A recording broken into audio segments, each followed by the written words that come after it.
Nongeye kubasuhuza bene data nshuti bakundwa mu mwami wacu Yesu Kristo. Ni Leonari ubasuhuza. Ndabashimira cyane rero mbikuye ku mutima amwe mwagomeje gukurikira ibiganiro byacu ku buhamya bw'Abizera TV.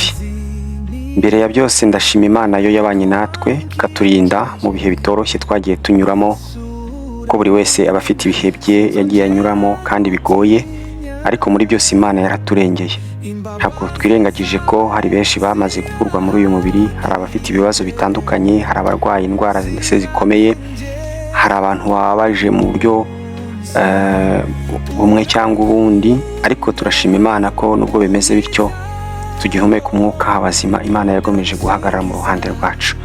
Ndabashimira rero ko mwagomeje kudushyigikira mukabana natwe. Imana ibaha umugisha, mbasabiye umugisha rwose mbikuye ku mutima.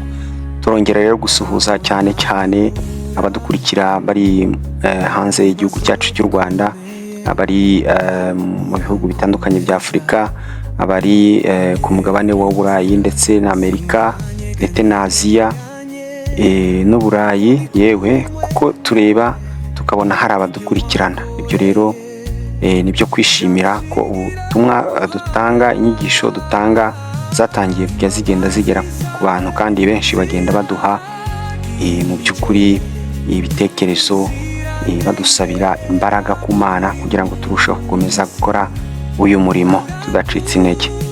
Ndabashimira rero, Imana ibafashe kandi ikomeze kubashyigikira. Mbere rero yo gutangira ikiganiro cyacu nk'ibisanzwe, tubanza tukiragiza Imana kugira ngo ibane natwe.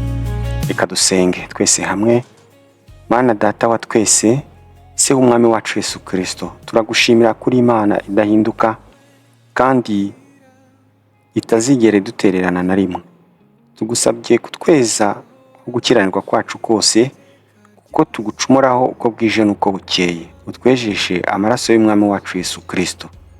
Turagusaba ngo ubane natwe muri iki kiganiro.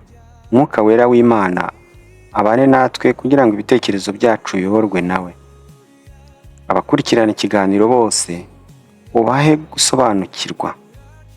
Abantu bose bari mu bibazo, kandi utwibutse ko wowe udashobora kudutererana mu gihe turi mu bibazo. Dutangira ikiganiro ubane natwe kugeza dushoje. Tubisabye mu izina ry'umwami wacu Yesu Kristo. Amen. Mu kiganiro cyacu rero turaganira ku nsanganyamatsiko igira iti: iyo inshuti zidusize mu bibazo, ese kuki Imana ibyemera? Kandi Imana itwifuzaho iki? Muri iki kiganiro nibyo tugiye kuganiraho bene data. Ni kuki inshuti nyinshi zidusiga iyo tugeze mu bihe bikomeye cyangwa se by'ibibazo? Ahari waba waragize inshuti iragusiga. Ahari waba wari ufite umuntu wari wiringiye kubera umubano mwari mufitanye, aragusiga kubera ko wisanze uri mu kibazo runaka, abona atashobora kubyihanganira, cyangwa se wabibonye ku wundi muntu byabayeho.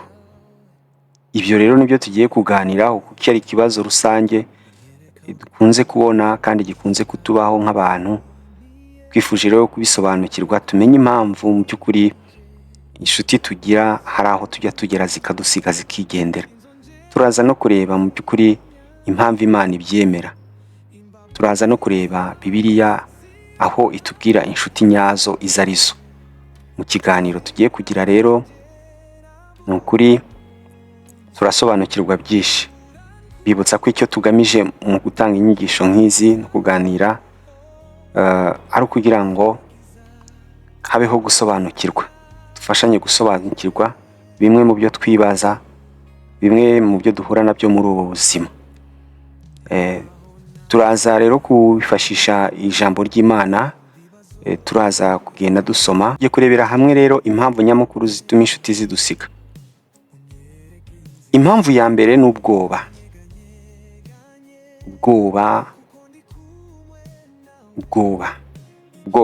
niyo mpamvu ya mbere nyamukuru.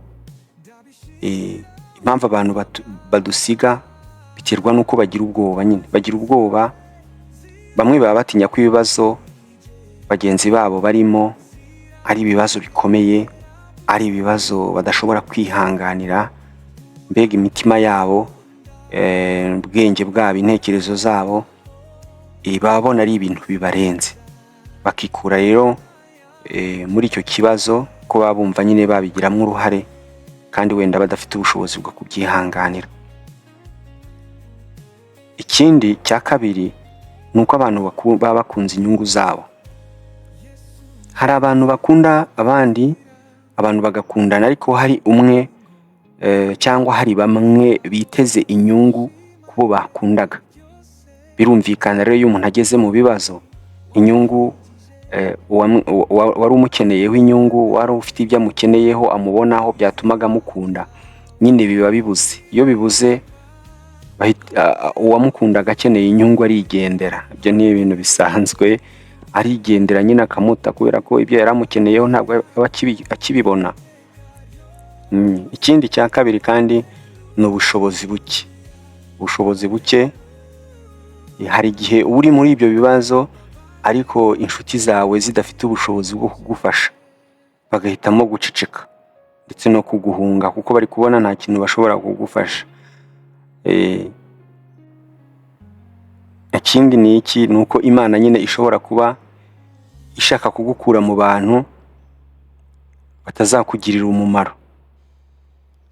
Yo ikareba ikabona abantu ufite, ikareba ikabona inshuti ufite, ikabona ari inshuti z'imburamumaro, ntacyo zagufasha, ntacyo zizakumarira. Imana ikabyemera, igashyiraho uburyo butuma nyine zigenda zikava mu buzima bwawe zikigendera. Imana rero iba ishaka ko hari abo nyine dusiga, nyine bakava mu buzima bwacu bakagenda kugira ngo tubashe kuzagera ku ntsinzi ifatika. Izo rero ni zimwe mu mpamvu zituma inshuti zacu zidusiga zikigendera. Hari ubwoba nk'uko mbivuze, hari ugukunda inyungu zabo, hari n'ubushobozi buke, hari no kuba Imana yemera nyine ko abo bantu bava mu buzima bwacu bakagenda kugira ngo Imana isigarane natwe tubashe kugera ku ntsinzi ihamye. Reka turebere hamwe rero icyo Bibiliya ivuga ku nshuti nyazo. Dusomye nko muri Zaburi ibice 27 umurongo wa 10, hari uko ijambo ry'Imana rihatubwira. Haragira hati, ubwo data na mama bazandeka, Uwiteka azandarura, cyangwa azandarura. Ubwo data na mama bazandeka, Uwiteka azandarura. Iyo Imana niyo nshuti. Imana niyo nshuti itazadutererana n'umunsi n'umwe iyo tuyiringiye, iyo tuyihanze amaso. Twongera gusoma kandi rero ijambo ry'Imana riri mu Migani 18 igice cya 18 umurongo wa 24, naho hagira hati, inshuti nyinshi zisenya urugo, ariko ngo haba inshuti iramba ku muntu imurutira umuvandimwe. Yesu niwe nshuti nyayo rero izahorana natwe. Ushobora kugira inshuti nyinshi ahubwo ugasanga za nshuti nyinshi wari ufite nizo zigukururiye ibibazo. Ariko ngo hari igihe inshuti iza ikaba imwe gusa, ikaza noneho ikaza irutana umuvandimwe. Ni mu Migani, umuvandimwe w'umuntu urumva nawe ari mu bantu bari hafi y'umuntu cyane, ariko bijya bibaho ko inshuti iza ari imwe, ari inshuti y'umugisha itanzwe n'Imana, ikaba ishobora no kukurutira umuvandimwe. Ahangaha rero Yesu ni inshuti nziza. Tubona ko Yesu ari we nshuti nziza, ko ari yo nshuti dukwiye kwiringira, dukwiye guhanga amaso, dukwiye guha agaciro, ko ari we ushobora guhorana natwe, niwe uhorana natwe mu bihe byose, udashobora kuduhana.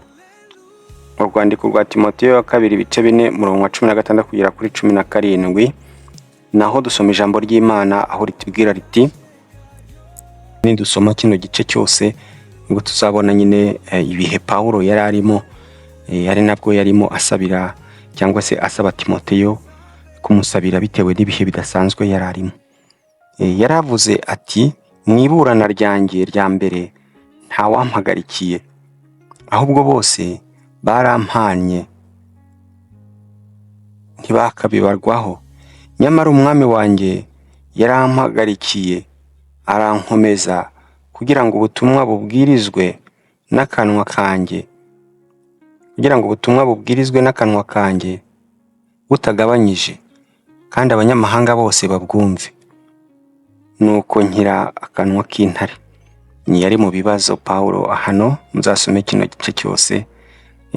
Ariko icyo twarebaga nyine yari afite inshuti nyinshi, yari afite abantu benshi bamubwiraga ko bamukunda, bahoranaga hafi nawe.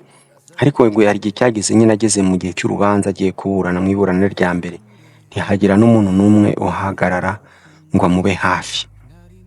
Ariko atubwiye ahangaha, ijambo ry'Imana ritubwiye ko ngo ariko nyamara Uwiteka yari kumwe nawe, yaramuhagarariye kugira ngo ubutumwa bugomeze kubwirizwa amahanga.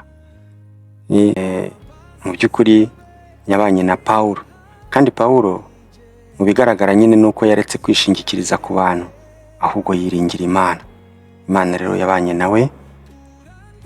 Iri naryo ni isomo naryo ritwereka mu by'ukuri inshuti nziza. Inshuti nziza ni Yesu, inshuti nziza ni Imana, niyo dukwiye kwiringira, niyo idashobora kuduta, naho abantu bo bashobora kudusiga rwose bakagenda.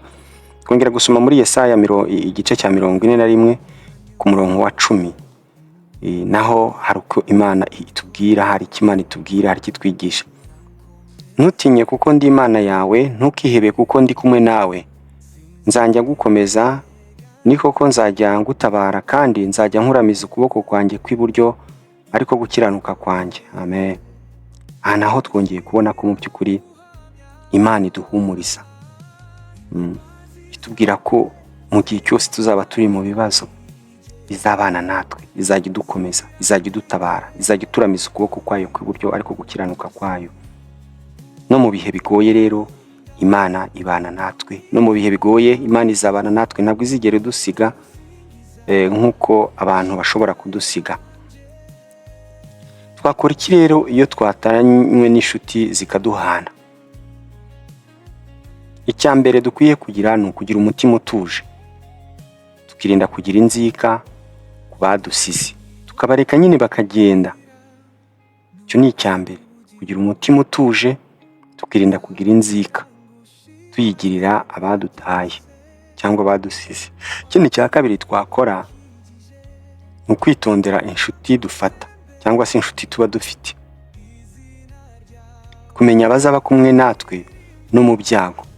Icyo nicyo kintu cya mbere tugomba gukora, kumenya tugasobanukirwa neza mu by'ukuri abazaba kumwe natwe mu gihe tuzaba tugeze mu byago.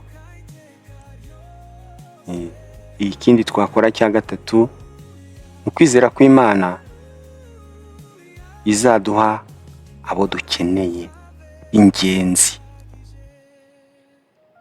Imana itanga inshuti nziza, Imana itanga inshuti nziza ikazisimbuza imbi zagiye.